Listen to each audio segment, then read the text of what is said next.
Hello and welcome to the I watched in Russian. my opinion,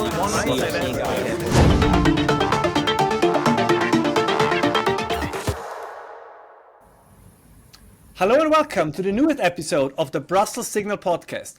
It is with great pleasure that I can introduce you today to Michael Avery, or as his Twitter handle would tell you, the Michael Avery, who is a global strategist at Rabobank.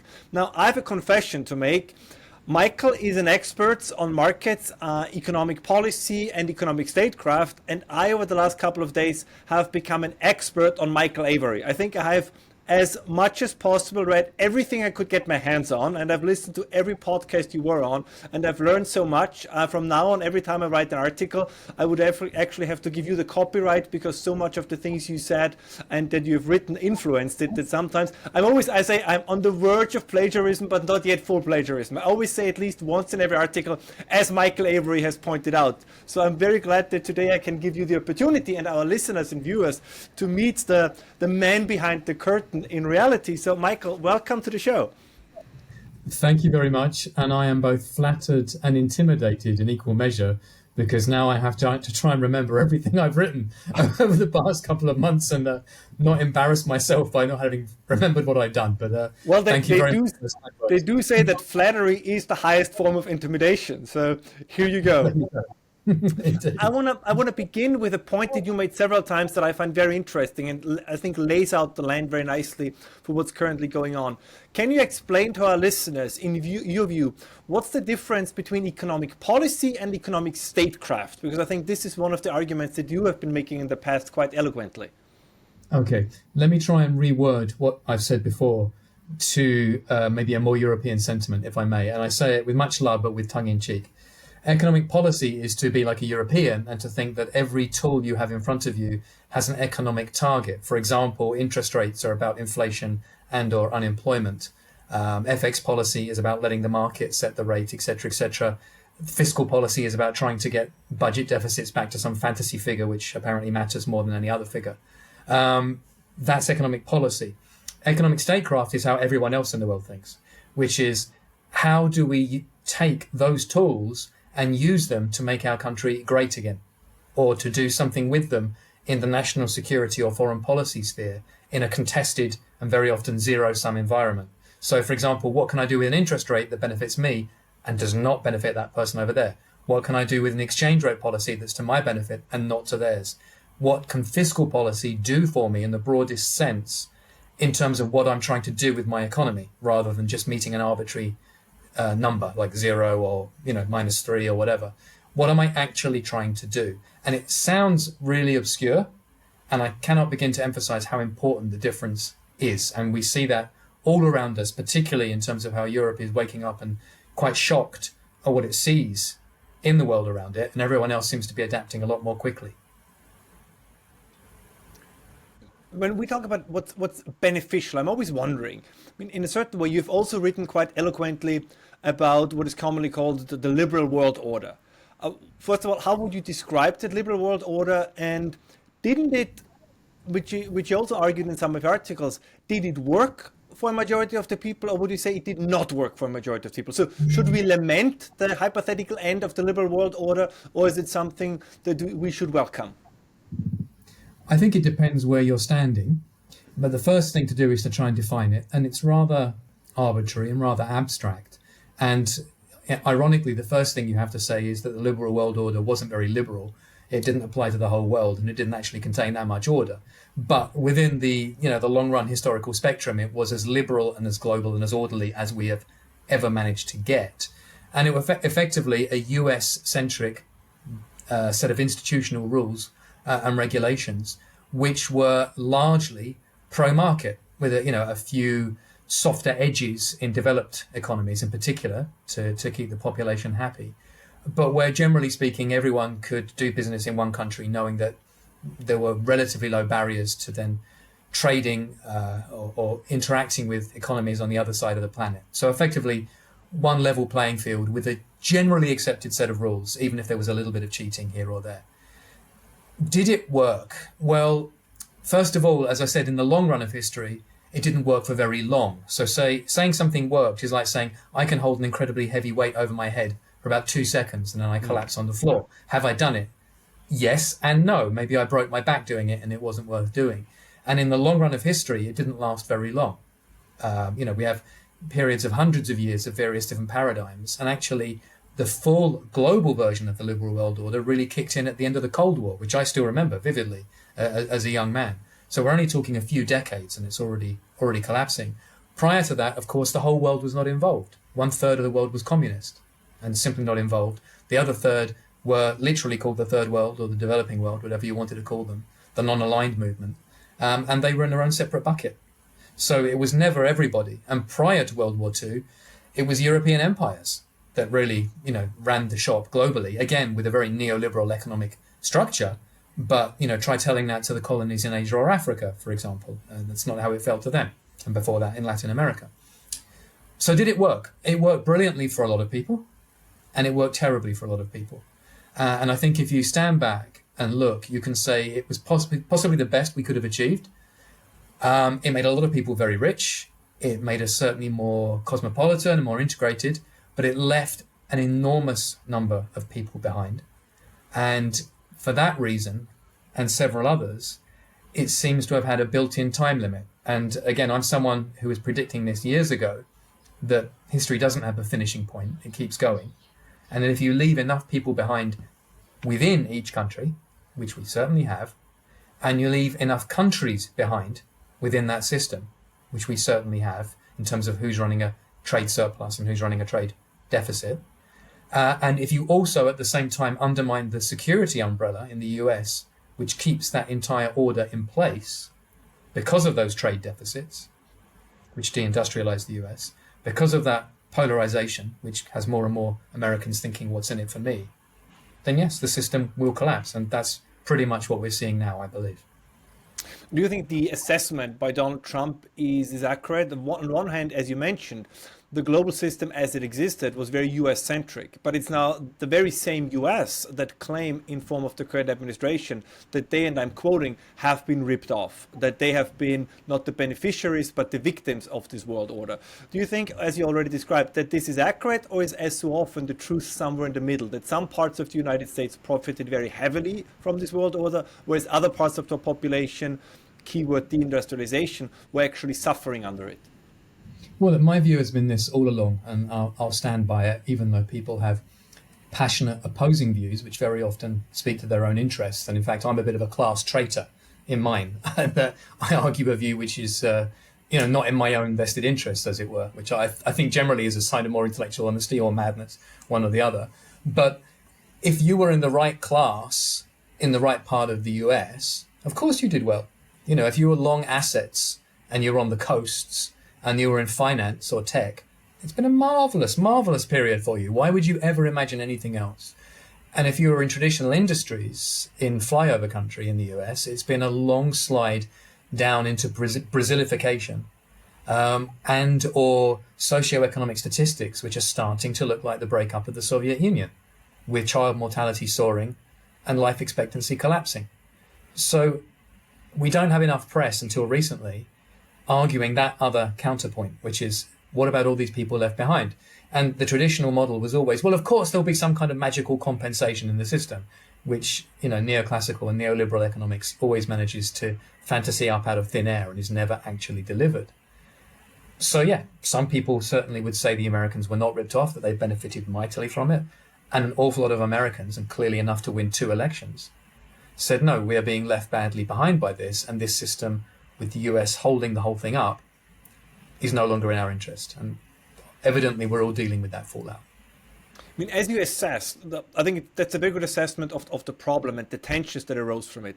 But if you would be in a position of power, purely hypothetically speaking, if you would be an advisor, how would you address it? Is the way in which certain countries, now particularly the United States, using tariffs, kind of trying to change the trade balance with other countries, will this address the problem? Or do you think it is maybe an honest and noble attempt? I'm the last one to deny this, but do you think it will get to the heart of the matter? Or is it, again, kind of a populist approach, if you will, a well-intended approach, but one that will not have the desired effect? Can you reverse the negative effects that you just mentioned for certain parts of the country?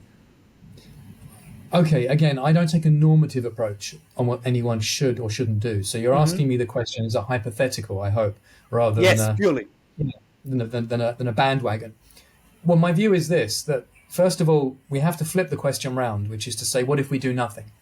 What if, as many people would like, we all wake up tomorrow and suddenly Donald Trump says, right, I've had a complete change of heart and everything's going to go back to the way it was under Joe Biden. Do all these problems go away? Not in the slightest. Every single critical imbalance we're looking at domestically between winners and losers, and internationally between net exporters and net importers, is still there and will only get worse. That's the key point. It won't even stabilize at this level because the system is both centrifugal and centripetal and exponential. That's what complex systems do. So we can't just say, let's pretend it isn't happening. Let's go back. That won't work. So then you're left with the question you posed to me. Hypothetically, can this work? And I would say yes and no. First of all, the way it's being done certainly has incredibly rough edges. I think we can maybe discuss the tactics versus the strategy in a moment and whether the chaos is part of what is happening deliberately, which many people misinterpret. And I think that is the case. But it's impossible for America to take where we are now and turn it back into the system it was before. That doesn't mean that it can't force some kind of more equitable outcome, even if, of course, that means that the winners in the previous paradigm now largely become the losers, and the losers largely become the winners. That's what a redistribution or a rebalancing must look like. So, of course, you'll never, ever get an intellectual opinion from the ones who are going to lose saying that this is worth achieving or worth doing. They'll always slant it their own way. Maybe they'll do it deliberately because they're shills, and there's a lot of people in the markets who are shills. Or maybe they'll do it subconsciously just because they think this is the best system. And, you know, Lenin came up with the term useful idiots, and we are surrounded by useful idiots. Well-intentioned, moral, useful idiots. But that doesn't mean it will succeed. America may end up just breaking things in attempting to do what it's doing. But again, as I said, the alternative is that the system continues to move towards a point of praxis anyway, where the domestic polarization breaks it severely in one manner or another, or the international one does. And let me just conclude by pointing to that one more time for those who maybe didn't pick it up the first time I said it. The entire liberal world order was propped up by American military might. We may not like to believe that. Europe in particular has been utterly in denial about the fact that it was like the hobbits in The Lord of the Rings, living there enjoying a bucolic lifestyle while people were fighting and dying around it. And yes, they contributed at the margin, but as a percentage of GDP, negligible compared to what was necessary in all the different trouble spots around the world. But by various different, I would say, deliberate policy missteps by America and the West in general, the American military machine today, which is so imposing, will not be the same in the future. They cannot possibly replace the naval vessels, which need to be decommissioned going forwards because they were built in the 80s, and the Air Force, etc., etc., etc., at the rate at which it would be attritioned versus a number of other countries which have focused more on industrial production within this new global paradigm of we consume, you produce. And as a result, the policeman is no longer able to run after and catch the criminals. The army is no longer intimidating, whatever analogy you want to use. So the system was always going to come unstuck geopolitically, which is exactly what's happened in history before. So America may be able to break it and say, okay, we can remain king within a limited geography, or we can be primus inter pares within a far more realpolitik, non-rules-based world. And I think that's probably where we're heading. But I think it's not the right question just to say, can they or can't they do it? Because you're presuming in a way, or not you, but one asking that question is presuming that there's another kind of liberal world order which can be applied to everyone by some kind of implementation of the tools America is currently using. And I don't think that's the case.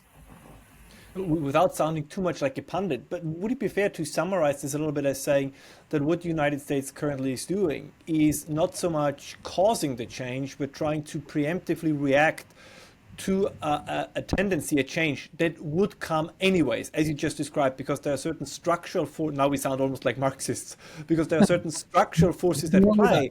that they cannot escape. And I want to pick up the point that you made before, if you want to. Maybe you can talk a little bit about tactics and strategy. Is it all chaos? Is it, does Trump wake up in the morning and whatever he feels in his gut is spewing out, or is there a method to the madness, as the saying goes? Okay, well, let's talk methodology on my side before his side, first of all. You just pointed to structural analysis. That's a lot of what I do. And secondly, I do project things forward. I look at where the paradigm is now, whatever it is I'm looking at, whether it's a global one or a balance sheet on the micro level, and I look and I try and see a pattern. And if it says 2, 4, 8, 16, I project forward and I say, at what point does this blow up? Okay, it blows up at 64. After 63, this system no longer works, and we've just gone 2, 4, 8, and we're heading towards 16. Should I panic? Yes, personally I panic at that, because it doesn't mean we'll go to 32 or 64. It may stop at that point, but you're already setting that exponential limit. And that's worked very well for me professionally, and I can continue to stick to it. Now, America, I believe, has done that math after, getting to 32, and you can see that 64 isn't that far away. And really, a lot of what we're seeing now, I think, is preemptive action to say, okay, we can, even if we break things, it will take us to 55, which is bad, or maybe even 60. But if we do nothing, we're heading for that 64 for sure. At which point, it's too late. And if you read the rhetoric around the more intelligent figures in the MAGA camp, it's very, very clear. That's what they're seeing. So then talking about the tactics, yes, Trump is chaotic. All you have to do is read The Art of the Deal. And I'll confess, I've only read the key pages. I haven't read the whole thing. And you see that chaos is part of his negotiating tactic. Always. You go in there, you throw a grenade in the room, you can create chaos, you set your target incredibly aggressively compared to what the other side is expecting, which is just like a Middle Eastern bazaar. Anyone who's ever bought anything in a Middle Eastern bazaar will understand the methodology. And then while everyone is confused and reeling from that number, eventually you end up with something which is far closer to what you wanted, rather than a more European technocratic style. Well, let's turn to Annex 3, page 13, 2C. That's not his negotiating style. It's a completely different culture. So that's an overarching envelope. But specifically, and I'll be very quick here, but it is a key point, in terms of the tariffs, I think there are tactical pivots taking place. I do, absolutely. But it was evident to me from the beginning, and you've been reading my work, so hopefully you'll nod along that you have seen me saying this rather than just reacting to headlines, that once we were going to get economic statecraft taking over from economic policy, which is what I said the day he won, that tariffs would be a large part of that. The fact that the US would want to decouple from China would be central. And the fact that everyone else was integrated with China economically would be crucial, in that the US would have to say to them, whose side are you on? You can't ship goods from from China to Mexico and have a free trade deal with Mexico or with Canada or with Europe. It can't happen. So therefore, how do you make everybody decouple from China when they don't want to? Because they don't want to. They don't see it as existential, because they don't carry that burden that the US has been carrying. Well, you have to create a situation in which whatever else is the alternative is better. The decoupling from China is better than whatever else you're creating. So you then put these crazy tariffs on everybody. You threaten everyone that you're going to have like 46, 48, all these different kinds of tariffs, which, as we've already seen from the market reaction, would blow lots of stuff up. And you give people 90 days, and the clock is ticking, it's well below that now, to say, well, you can have all of that, or you can strike a deal with me, which isn't as good as what you had before. No one is going to be as well off as they were before, but it's much better than that complete global chaos. And of course, no one will do it to the last minute. That's why no one's signed up to it yet. And it's possible some countries will completely refuse. But that, I think, has been the US strategy all along. And within that, China joins in, and we have a new set of rules for everybody, or China doesn't, and we effectively have a bifurcated global economy with one set of rules over here and another set of rules over there. And just 2 points on that as the final one. Trump tweeted, he tweets a lot or posts a lot, two things that this morning as we're recording this. And one of them was that the golden rule when you're negotiating is whoever has the gold rules, which is a pretty realpolitik statement. And the other one is that, people who don't understand tariffs or don't like tariffs are not good at politics or business, or I would say statecraft. And he said, I'm the best friend capitalists have ever had. And he's not wrong if his vision is to try and create a zero tariffs, zero non-tariff barrier, very small government, very low regulation, very low taxation, Western trade zone. within which, you know, allies would then operate. But mercantilists like China, with its state-backed model, can no longer take part. And many people would posit, if they read through his statements properly, this is what actually the guiding mission is. Doesn't mean we'll get there, but that is actually more capitalist friendly than this incredibly regulated system we have, where everyone looks at something cheap from China and says, oh, that's good, without looking at the fact that it isn't a capitalist economy producing it. So that's the first one. And the last one, and I'm done, I promise, is that China, about an hour or two ago, at the time we're speaking, just said everyone globally is free to negotiate whatever trade deals they want with anyone, but anyone who chooses to side with the US will suffer consequences. So it's very clear now, the binary that people face. This is, I hope if this question is a little bit out of your comfort zone, let me know immediately, because I don't want to, push you into a corner. But everything that you described, also from a tactical strategical viewpoint, seems quite sensical. But I'm wondering about the diplomatic end of everything, because as you said, the offer that is on the table, the future is probably slightly or maybe significantly worse than the present. And it seems to me that the way in which the United States, and I'm, full disclosure to our viewers, I tended to be, or I still am actually, positively inclined towards the current U.S. administration, but I'm not a member of a cult. So if I see something that wonders me or that I'm critical of, I want to speak openly about it. That the way in which they communicate to the potential members of these, let's say, Western trade hemisphere, is politics is also always a little bit about personality and about personal relations, that you potentially create almost an unintentional backlash, not because of the policy, but the way in which it is presented. You, and I can just recommend it, you find Michael's Twitter feed or X feed, whatever it is called now, on the Michael Avery. I highly recommend that you check it out, both for the information quality, and Michael, he would never admit it, he's too polite, but he's also quite funny, so there's always also something entertaining on there. But when you then have Greenland all of a sudden saying, well, we might look into a free trade agreement with China, right? Which is done to spite the United States, it seems to me, less for policy reasons, but almost exclusively out of a desire to retaliate in the diplomatic sphere. So do you think it is possible to say that on the one hand there is the realpolitik infused approach, but on the other hand, there is the way in which it is communicated, where it almost create an unnecessary backlash? Oh, look, I agree. I'm not trying to be a defender of anything that the White House says or does. I'm trying to explain as an alternative to people saying there is no strategy here, it's all just chaos, etc., which I don't think is the case, and that using the framework I've put forward, I keep predicting things that are going to happen. So either I'm very lucky and it will run out any day now, which is entirely possible, or it's still a good framework, regardless of the noise. And again, many of the people who call it noise, as I said, are arguing for a return to the status quo ante, which was not working and was leading to this magical 64 number that I keep talking about, the threshold. Ideally, of course, the White House would be being more politic, with more politesse about this, and breathing fire behind away from the cameras. That would absolutely be the preferable way to do it. It's far too late for that now, I think, unfortunately. And indeed, if you look at it like this, let's take the example of Canada. This is an issue I've raised before. Many people say to me, look, and on podcasts have asked me, why is he behaving like this to Canada?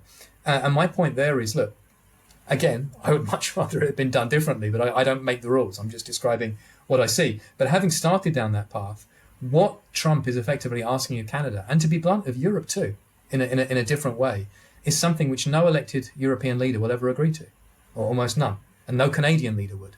Because in the Canadian side, they're effectively talking about, if you join the dots, a European Union without any of the social side or cultural side, where effectively you will have an external tariff against everybody and a free trade zone internally, and that's it. There's no mutual support. There's none of the other kind of externalities which are so important to the European project. But that means Canada loses its sovereignty. They can't suddenly go off to Beijing and say, hey, would you like to do this? America won't let them. They can't go to Europe and say, would you like to do this? America won't let them. America basically plays the tune, and Canada has to hum along, even if they don't know the words. And if you project to the end of this century, does Canada really exist? Now, I don't say that to be controversial, but I mean, if it doesn't have sovereignty, and you look at the European experience, where the European countries still exist, but obviously you have Brussels as an overarching framework, a deliberate choice here. in which individual countries don't have enough power to do most of what they want anymore, and neither does Brussels. And there's a halfway house between the two, of which you're a far greater expert than me. I mean, Professor Stefan Auer, a friend of mine, obviously makes this case very, very, very, very comprehensively and eloquently. Does Canada want to be in that position? No, of course it doesn't. Does it have any realistic alternative looking at the balance of power? No. But having started so rudely, there's no way they can back off. So the only tactic that Trump can now use is to crush them. There's no carrot you can offer there now. It can only be a Melian dialogue, as in, the ancient Greek analogy. Convenient, yeah. Yeah. The strong do what they can, and the weak can do what they must. Something what they must, yes. It is. I think the comparison with the European Union is very good, and I'm speaking to you from Austria, and this is a situation we had for decades, that more or less our policy in many key areas is made by Germany. But to be quite frank, viewed from the perspective of the individual citizen, that doesn't have to be bad necessarily. In a way, as you just mentioned, being part of then a new free trade agreement, the Western Hemispherical Free Trade Agreement, that can have its benefits. What I'm wondering is, and you mentioned this already a little bit in your first few statements, is there, the United States, it appears to me, and immediately stop me if you disagree, perceives China as a threat in whatever dimension.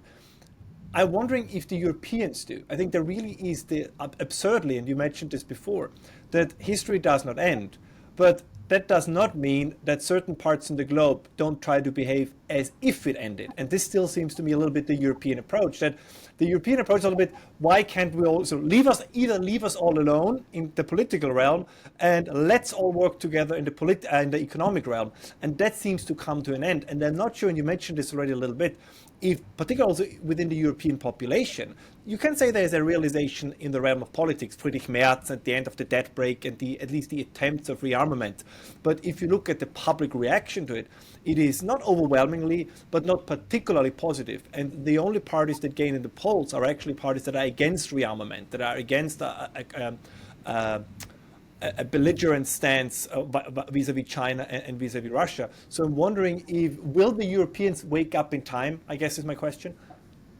Well, again, I don't want to be normative, which is very easy to do. People tend to argue what they want to be the case. It's hard to tell. It's not encouraging so far.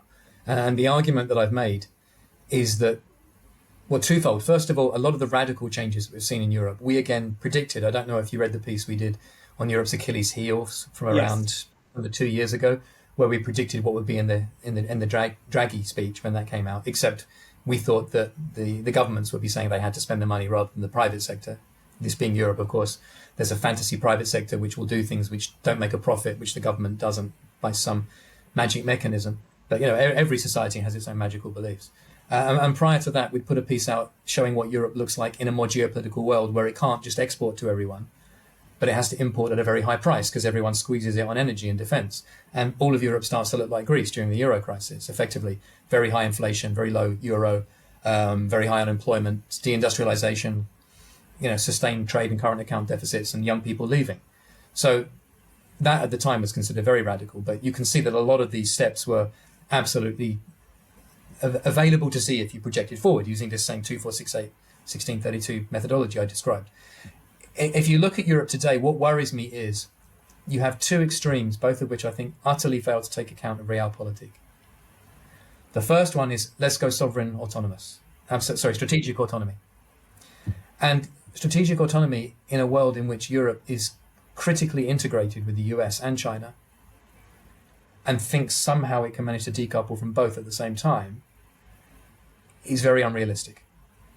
I mean, I'm not forecasting anything here, to be abundantly clear, but if we look at realistic examples, I have conversations where I'll say, for example, look, Europe is still very reliant on US LNG. Obviously, the US wants to sell LNG to Europe, and Europe needs that gas. Fantastic. If it doesn't get it from the US, who can it get it from? And I'm told, well, we're a large consumer economy with the world's largest consumer economy. Lots of people will sell it to us. Okay, like Qatar. What happens if the US, not a forecast, puts an aircraft carrier in the Straits of Hormuz and says no gas is getting out and we're not selling it to Europe? Well, either overnight you go back to buying from Russia again, let's presume you don't want to do that, Or back of an envelope, again, not a forecast, TTF goes back to the levels that you saw in 2022. It doesn't come down. What kind of strategic autonomy is that?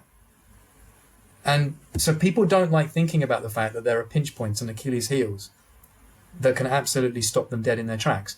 But that's what statecraft is about, presuming they are there and trying to plan against them and stop them happening, using all the tools in your toolkit rather than just thinking about 2% CPI or a 0% budget balance, etc.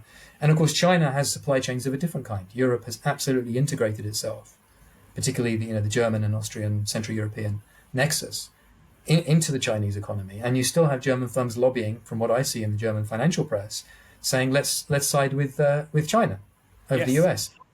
At which point, hypothetically, not a forecast, the kind of strong-arm tactic I'm describing here from the US wouldn't necessarily, with this White House, be off the table. So, okay, you choose that side, good luck to you. So we'll remove all the troops from Europe. Good luck fighting Russia. We're not going to sell you any weapons. You have to make them all yourself, which will be very hard to do. You'll have guns or butter choices. Good luck with the euro-dollar market, because we're not going to extend swap lines to European banks. We'll interfere in the financial system as much as we can to make things difficult for you. Good luck, for example, with the payment systems within Europe, like MasterCard and Visa, which are American.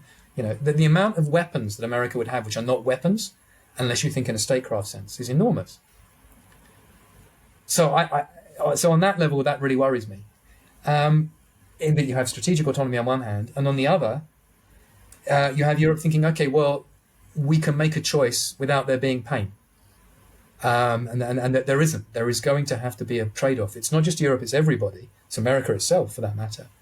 But there will be, pain involved in this transition. You made a great point in a recent podcast that I think is so often overlooked, and I've been using this point quite regularly now myself, which is that you cannot expect that the other parties in the global system will not react to your actions. And what I mean by this is, as you just mentioned, there's this European idea that says, we're just going to continue trading with China, and things with the United States might get bad on the diplomatic area. The conversations might get tougher, but overall nothing's going to change. But as you said, you potentially then provoke the United States in behaving antagonistically. And the question is, it's not choose your champion, it's more like choose your antagonist. Like, who do you want to be your antagonist? Is it supposed to be the China-Russia axis, or is it supposed to be the United States? And do you think it would be fair to say that maybe one reason why the Trump administration behaved the way it did, to show that they are serious about it? Because I think there is still this sliver in Europe, and I don't want to switch the entire conversation to Europe, but our audience is mostly European, that they say, they don't really mean it. And it's also, they talk a big game, so they don't speak softly, they speak blunderously, but they actually, when it comes to Europe, carry a small stick. And in a way, I think what Trump is showing is saying, no, right? As you said, there is a choice to be made. Both those choices will be painful, and it's, you have to pick, but you cannot kind of just muddle through without picking a side. Look, I completely agree. And I think what you're seeing from the American perspective, again, going to the tactics from the classical period, is burning the boats and burning bridges. They're making it very clear that, we can go to that particular degree if we have to. And it is a fault of Europe, and thank you again for referring to past work of mine, of compartmentalizing. And I have to keep telling people, trade isn't just about trade.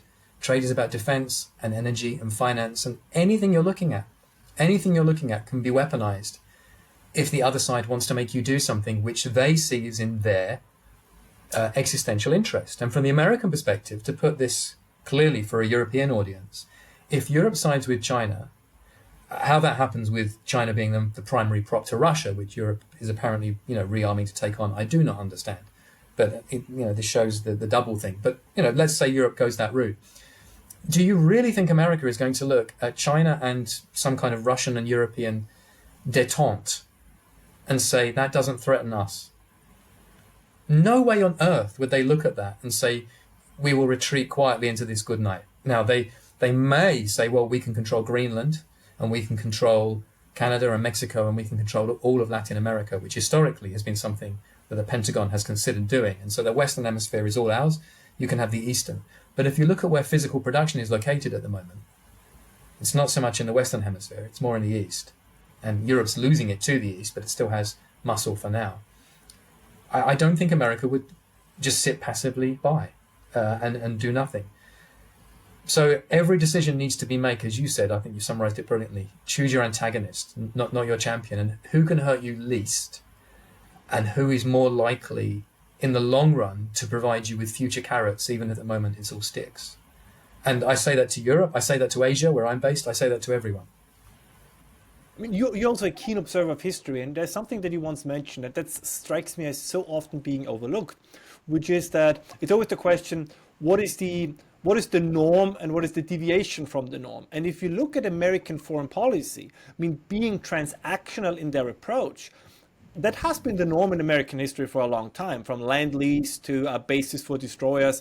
So once again, this idea that the United States, out of the, let's say, the goodness of the heart or the liberal world order, were providing military protection on the one hand, but at the same time allowing the Europeans to make trade deals with whomever they want. Just one example, even in the 1980s, when the Europeans decided we got the NATO security umbrella, but we're still gonna approve and build the pipeline network with the Soviet Union, that this was an exception, but not the new norm. And once again, I think this realization is something that many people don't have, and you mentioned it also in some of your previous podcast appearances, because there is a neglect of history to kind of separate the signal from the noise. And the United States saying, if we provide A, we expect you to do B, is not the weird new Trump approach. This is historically actually how the United States have behaved, since their inception, if you will. Completely right.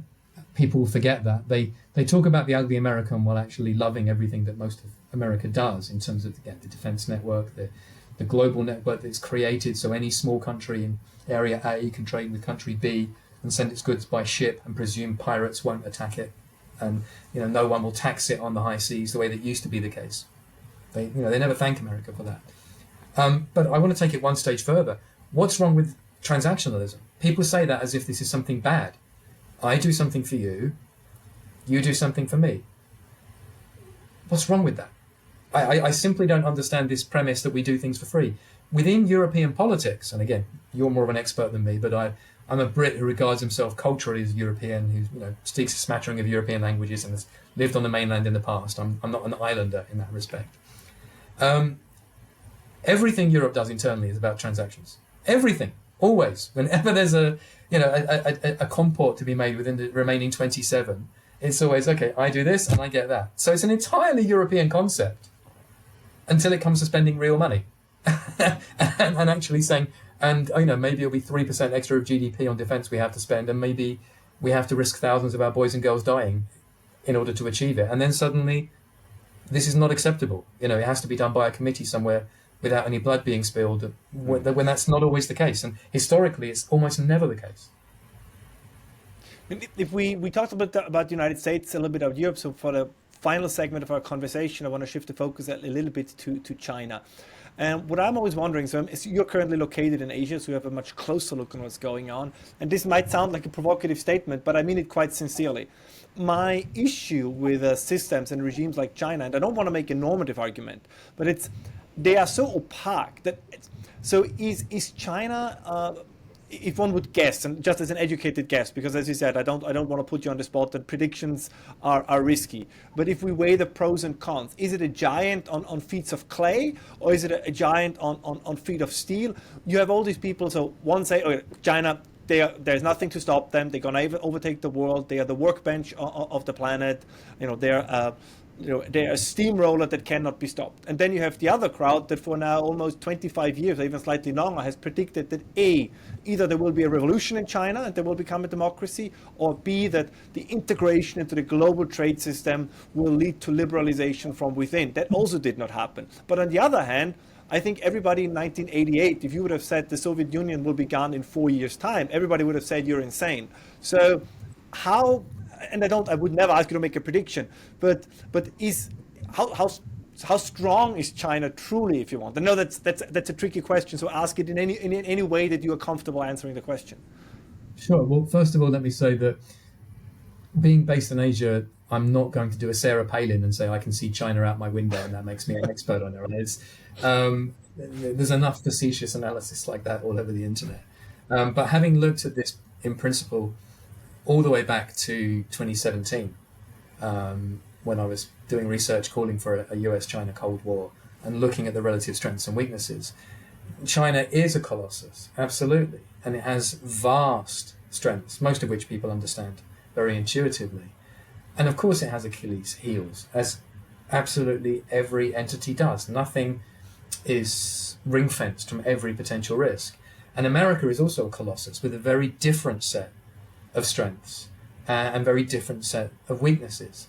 And all I would say is that it's impossible to project what's going to happen because we don't know how each side will play their cards. I mean, just today, and I reiterate, the news that if you looked at all the press for weeks, you would say that the US was losing everyone because of the very rude, crude diplomacy. Regardless of the underlying logic of the case it's been making, you would say, look, it's losing the public sentiment battle everywhere, and it will end up not being able to do a deal with anyone, at which point, yeah, it's going to have Latin America and just be a big regional giant, and the future belongs in the East.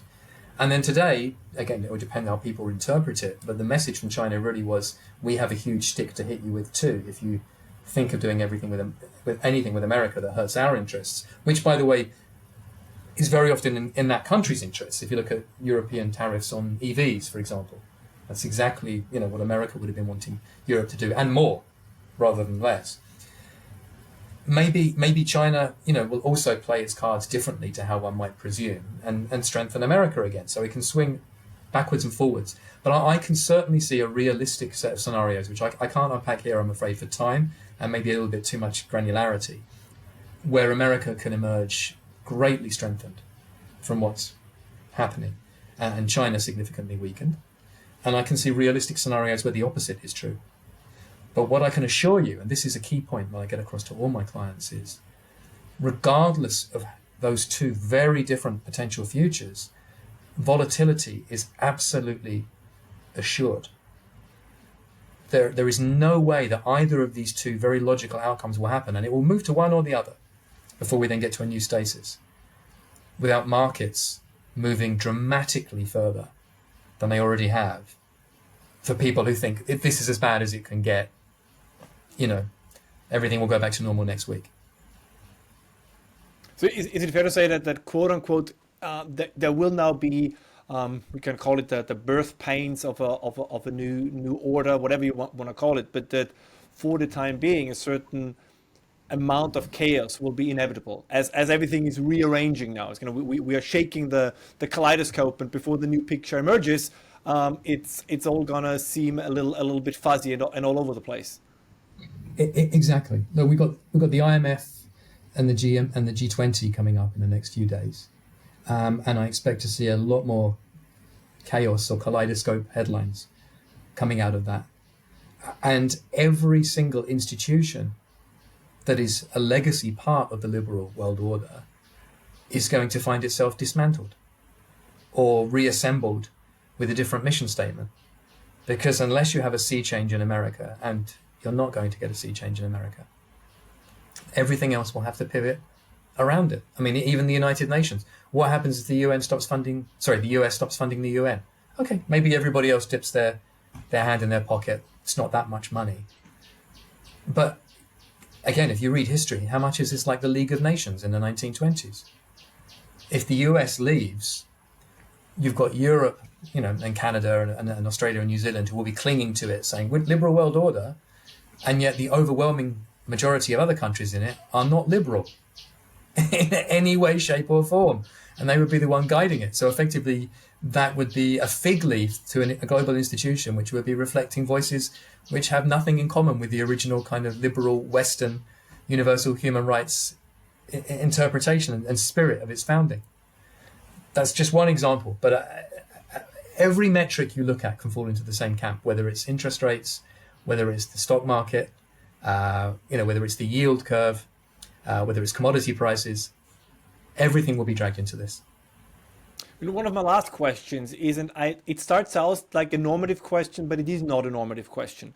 But something that I saw emerging, particularly in the American right, is that in parts, they start to sound like the degrowthers in Europe, when they argue, well, if there is this conflict with tariffs, you don't need a new iPad or a new iPhone every year. And does it really matter if your flat screen TV costs $20 or $200 more, which is kind of precisely what the left-leaning degrowth movement in Europe said for all the time. But do you think this is an indicator, or whether on an emotional or a conscious level, a realization that in the way in which things are shaping up, and whoever quote unquote will be the winner or the loser of whatever new order is going to emerge, that for consumers, for the average person, it probably will mean that prices in grocery stores, that the prices for entertainment, electronics, that these things are more likely to go up instead of going down. So that the glorious times of globalization, at least for people in the West, where things tended to go cheaper, were, even though the argument also in Germany has always been that real wages went down, but the kind of stuff that you could buy and the quantity was always going up, that this at least partially is coming to an end. In a simple answer, yes. I think that will certainly happen before everything gets better, because if we do shift to more endogenous production in America and in the West, prices can come back down again, level off, and then come back down because we're producing it. And with new technologies that are coming through, like robotics, AI, 3D printing, there's no logic why 5 years from now, 10 years from now, depending on the rollout, you can't be seeing small batch items being made near you without being shipped halfway around the world. And we can readjust to that new norm, and hopefully with higher wages, because we're no longer having to arbitrage labour in this country against labour in that country, which is one of the big problems. And at the same time, one of the big strengths of the previous liberal world order. But I'd like to just make a separate point, just for 2 minutes, if I may, just to indulge myself. I love what you said about, the degrowthers, because back in 2000, I wrote a piece, actually one in 2019 called The Age of Rage, predicting that we were going to see very, very angry populism on the left, which would then swing to the right, and the right would win because their arguments held more water at that particular time. And I also wrote one in 2020 called The Next Ism. And in markets, we have something called the ISM survey that comes out of the US once a month. And I said, the world we're moving to is, I don't give a damn what the ISM survey is. I really don't care. I want to understand what's the ideological ism that's going to be driving us. Because in this chaos, and it is chaos, and this fluidity, people need to understand what they're doing. And even if a politician like Trump has a vision, if he can't articulate it and give it a name above and beyond Trumpism, all the bureaucrats who still run a modern state, and all the business people who make decisions based on what they think the direction is, they need to know in their gut, what is it? Capitalism? Right, okay, I should be selfish. Socialism? Right, I should expect to pay more tax. Nationalism? Right, I should be expecting to not trade so much with that person. Communism? Right, I should be expecting to do X, Y, Z. Fascism? Okay, but these are all on the table. We've got imperialism back, by the way, as well, very, very clearly, which I alluded to in that piece. What is the emerging ideological consensus? And the interesting thing is, obviously right now, is what you might call national conservatism, which is conservative in terms of let's conserve things other than saying because markets. It's not all about the market. It's about the family. It's about the nation state. It's about the community. It's about Western civilization, however you want to put it forward. And obviously that means there's a trade-off with where markets can go. That's now, but you're quite correct. Once people realize that doing that comes with pain, and it will, before there is gain, and I see there can be, you will get ideological pivots.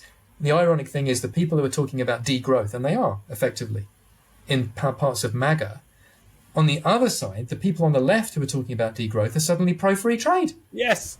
An incredible slip. It's like, no, I'm completely in favour of neoliberalism. It's like, what? You're a leftist. Yeah, but now it justifies me being anti-you. So that fluidity is there.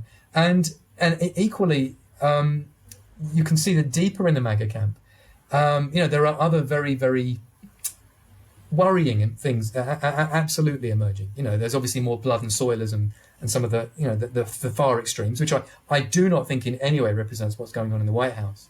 But were it to fail, were this particular approach at national conservatism to fail, people are not going to re-embrace neoliberalism. They're going to be even more fragmented and even more radicalized. And every kind of unpleasantism which you can think of will come roaring back. So I think it behooves all of us to be really looking at Reddit groups and, following social media, looking at the bubbling up. What are the young people saying? as well as when we're looking up and saying, are these strategies being employed by those guys there, which I predicted would filter up to them? Are they going to work? And if they're going to work, maybe this can be repressed because you're already receiving some goodies. And if you're not, that's the future, down there, what you're looking at. And again, the volatility that implies is quite scary. I can see the look on your face. You're reflecting exactly how I feel when I'm saying it. No, I could not agree more. And I'm actually very happy that you say this, because one argument, less articulate, but I've made a similar one, is that the kind of so-called new right politicians that we see now, they are the intermediate stage. And exactly as you said, if they fail, we're not going to go back to the 90s. We're going to go forward to whatever the frustration and anger, as you said, the age of rage will then be produced. I always say, if people rooting for Trump to fail, which is fine, politics has become a team sport, but boy, I mean, if he does fail, you're not going to be happy with what's potentially going to follow, because as you said, people will not say, we tried the whole Trump thing, didn't work out, so let's go back to the 90s. There is no going back to the 90s or whatever glorious age one thinks about. Completely agree. The only point I'd add, just to add one little unpleasant bitter cherry on top of that cake, is that what I think you will see is a mirror of what you saw in Germany after World War One, which is we had it in our palm of our hands and we failed because of you. And there will be key demographics or ideologies pointed to as being the people who caused it to fail. So then obviously that opens the door to far more bitterness and resentment, because it's not just we didn't have a chance, it's like we had a chance of finally getting back what we felt was ours and you took it away from us. So I'm not saying for a moment that's anything we need to focus on today, but anyone in your position and in mine as a global strategist thinking about what does the world look like in 2030 needs to be keeping an eye on that just as much as we're looking at the coincident indicators and the leading ones. Can I end our conversation with a somewhat more philosophical question that I'm just curious to get your take on? Because at the beginning we mentioned Marx a little bit, and I think I also remember that once in an interview you said you do not, so very important for me also to say, you do not identify as a Marxist, but you take Marxist analysis seriously, and I think that's a very, very good approach. And one of the key tenets of Marxism has always been this idea that labor is not just important because of the products that you make. It's also important because, as Marx, or was it, I think it was more Engels who said this, it's an extension of your soul, right? What you do with your life, I guess these days we would call it self-fulfillment, or whatever the term is. And let's assume, hypothetically, that all these tariffs have the desired effect. So Peter Navarro was right. So all the industry is coming back to the United States. But then what you potentially can see happen is that it's not the American workers or the European workers who get new jobs. It's all going to be these new robots that they're going to build. So everybody in Detroit is saying, yes, the factories are coming back and we're going to get these good paying jobs back and you can support a family on one income. And it's a little bit like the 1950s and late 1960s, just with better cars and better TVs. But then it's no longer the Chinese who take your labor. It is the brand new robot in the factory. Do you think that once again, even though we understand the ideology behind it, even though it still doesn't have a name, but that even if those factories come back, there will not be future.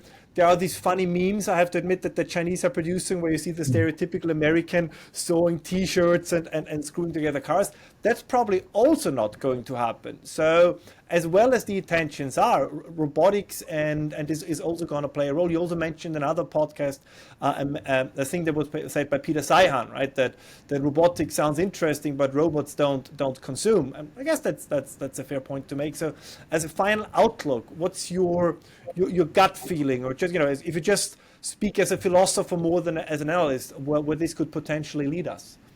Sure. Well, I mean, it's not that hard to do, actually, hypothetically, because on one hand, if that doesn't happen and the good jobs come back, game over. That's great. I mean, of course, for a while, then a new Hegelian dialectic will emerge, of course. But if we presume, and it's pretty safe assumption, that it will be automated, and therefore you have a lot more production in the country, but not a lot more employment, well, then you can only go one of two paths, effectively. Either all the capital and profits from that productivity pool and agglomerate in very, very few hands, at which point you've got a new kind of Marxist class dialectic happening within each one of those countries. So instead of it being an international battle, as it is now, it's a series of domestic battles. Yeah. That's entirely logical. Or the other one, of course, is governments will see that and think we narrowly avoided going off of a cliff, saying because markets in this particular decade, and it's pretty close to the edge of a cliff we are socially. Let's make sure that if that happens, we tax the hell out of those companies.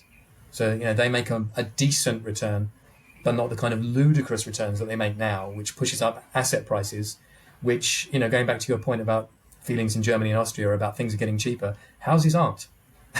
It's all very well saying, I get a better television than I did 2 years ago. Yeah, but I get a fraction of the house, and I need a house, and I don't need a television, not every couple of years.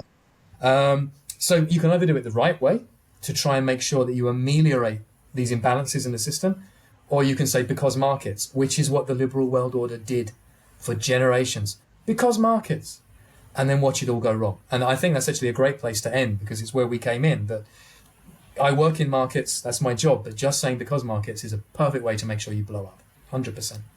Well, this was a great conversation. I kept you longer than intended, but I have no regrets. I hope you do neither. Where can people find your work? I think that's very, very important. Also, I hate to share my most reliable source. Now everybody will look at your stuff up and they will no longer rely on me, but that's a price I'm willing to pay. You're very kind. I'm sure they won't, don't worry. But I'm available on LinkedIn. You can look for me there. I publish some stuff, but much more frequently in terms of the conversation and in terms of just little thoughts I have. Yes, I'm still there on X, and it's at the Michael Every, all one word, TheMichaelEvery. See you there. All right, Michael, thank you so much, and I'm looking forward to having you on the show again. Thank you.